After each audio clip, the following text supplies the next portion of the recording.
బాసర సరస్వతి అమ్మవారి గుళ్ళ సారు పూజలు, మనవనికి అక్షరాభ్యాసం, కొత్త గుడికి శంకుబండల్ పాతుడు, భూమి పూజలు చేసుడు, పొద్దుగల బాసర సరస్వతి అమ్మవారి గుడి కాడ కొత్తగా చేసేటి పనులకు శంకుబండలు పాతేటి కార్యం ఒడవంగానే సీదా ఇక సభ కడికొచ్చిండు సీఎం సారు. ఇక సభలో ఏమేం మాట్లాడిండు, అక్కడి పబ్లిక్ కు ఎసొంటి ముచ్చట్లు చెప్పిండు, అంతా ఒకసారి అరుసుకున్నద్దాం పర్.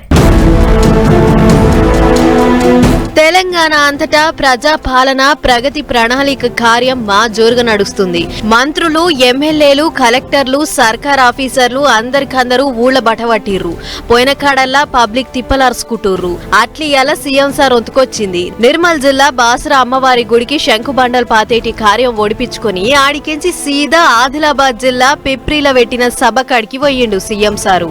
ఈ ప్రాంత ప్రజలు అమాయకులు, ఆత్మ గౌరవంతో బతికేవాళ్ళు. ఆనాడు కొమరం భీముడు గాని, రామ్జీ గోండు గాని నిజాం సర్కార్లకు వ్యతిరేకంగా ఈనాడు 1000 ఊర్ల మర్రిగా ఈ ప్రాంతంలో ప్రసిద్ధి పొందిన రామ్జీ గోండు త్యాగం, జల్ జమీన్ జంగల్ నినాదం ప్రపంచానికే వినిపించేంత గొప్పగా ఉద్యమాన్ని నడిపిన కొమరం భీముడు ఈ ఆదిలాబాదు బిడ్డ. బోధ్ నియోజకవర్గం అడేగామ అనేటి ఊళ్ళే 200 కోట్లతోని యంగ్ ఇండియా గురుకుల బడి కట్టేతందుకు శంకుస్థాపన. పొచ్చరా ఊళ్ళే 45 కోట్లతోని అడ్వాన్స్డ్ టెక్నాలజీ సెంటర్ కు శంకుస్థాపన. 20 కోట్ల రూపాయలతోని నాగోబా గుడిని ముద్దుగా చేసేటి కార్యం. ఓ గిట్ల మైనారిటీ బళ్లు, కాలేజీలు, బ్రిడ్జిలు, సర్కార్ భవనాలు, సీసీ రోడ్లు, ఎత్తిపోతల పథకాలు, లిఫ్ట్ ఇరిగేషన్లు, పంప్ హౌస్లు, కొత్త ప్రాజెక్టులు, పాత ప్రాజెక్టులకు కొత్త పనులు, ఓ బొచ్చడు పనులను చాలు చేసిండు సీఎం సారు. నిర్మల్ కు కూడా young India integrated residential school, Indiramma ఇండ్లు కావచ్చు, 200 యూనిట్లు ఉచిత కరెంటు కావచ్చు, రైతు రుణమాఫీ కావచ్చు, రైతు భరోసా కావచ్చు, 500 రూపాయల సిలిండర్ కావచ్చు, ఉచితంగా ఆడబిడ్డలకు ఆర్టీసీ బస్సుల్లో ప్రయాణం కావచ్చు. ఇవేవి కూడా కాంగ్రెస్ కు ఓటేస్తేనే చేస్తామని అనలేదు. దాదాపుగా 28 నెలల్లో 10,000 కోట్ల రూపాయలు ఆడబిడ్డల్ని ఆర్టీసీ బస్సుల్లో ఉచిత ప్రయాణానికి నిధులు మంజూరు చేసిందంటే అప్పట్ల బట్టి విక్రమార్క సార్ చేసిన పీపుల్స్ మార్చ్ యాత్రను యాది చేసుకుండు సీఎం సారు. సిఎల్పి నాయకులుగా ఈనాటి ఉప ముఖ్యమంత్రి వర్యులు ఈ పిప్రి ప్రాంతం నుంచే పీపుల్స్ మార్చ్ ను ప్రారంభించి 1400 కిలోమీటర్లు ఇక్కడ మొదలైన పాదయాత్ర ఖమ్మంలో లక్షలాది మంది సమక్షంలో వారు ఆ పాదయాత్రను ముగించడం జరిగింది. తుమ్మిడి హెట్టికెంచి ప్రాణహిత చేవెళ్ల ప్రాజెక్టులను చాలు చేస్తాం, ఆదిలాబాద్ రైతులకు సరిపోను నీళ్లిస్తామని అనుకొచ్చిండు సీఎం సారు.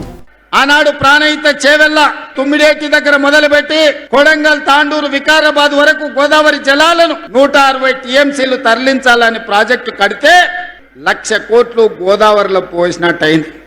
కాళేశ్వరం కడితే కూలేశ్వరం అయిపోయింది. తుమ్మిడేటి నుంచి ప్రాణహిత చేవెళ్ల ప్రాజెక్టును తిరిగి ప్రారంభిస్తాం. ఆదిలాబాదుకు నీళ్లు ఇచ్చి ఈ ప్రాంతాన్ని సస్యశ్యామలం చేసే బాధ్యత మా ప్రభుత్వం తీసుకుంటుంది. ఆదిలాబాద్ లో విమానాల డిపోను పట్టుకొస్తారట, సెంటరోళ్లతోని మాట్లాడతాడట, తొందరలోనే విమానాల డిపోకు శంకుబండలు బాతాడట. ఈ ప్రాంతంలో ఎర్ర బస్సు తిరగడమే కష్టం.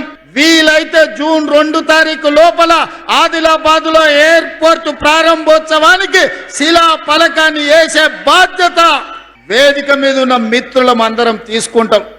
ఎర్ర బస్సు తిరగలేని కాడ ఎయిర్ బస్ ను పట్టుకొస్తానంటుండన్నట్టు గిట్ల గుళ్ల కాడ నుంచి బల్ల దాకా, నదుల కాడ నుంచి ప్రాజెక్టుల దాకా, వ్యవసాయం కాడ నుంచి నీళ్ల దాకా, లిఫ్ట్ ఇరిగేషన్ల కాడ నుంచి పంప్ హౌస్ల వరకు, ఇందిరమ్మ ఇండ్ల కాడ నుంచి ఫ్రీ బస్ల దాకా, కళ్యాణ లక్ష్మి కాడ నుంచి సన్నబియ్యం దాకా, ఫ్రీ కరెంట్ కాడ నుంచి రైతు రుణమాఫీ వరకు దేన్ని ఇడవలే అన్ని ముచ్చట్లు కుల్లంకుల్లా చెప్పిండు సీఎం సారు.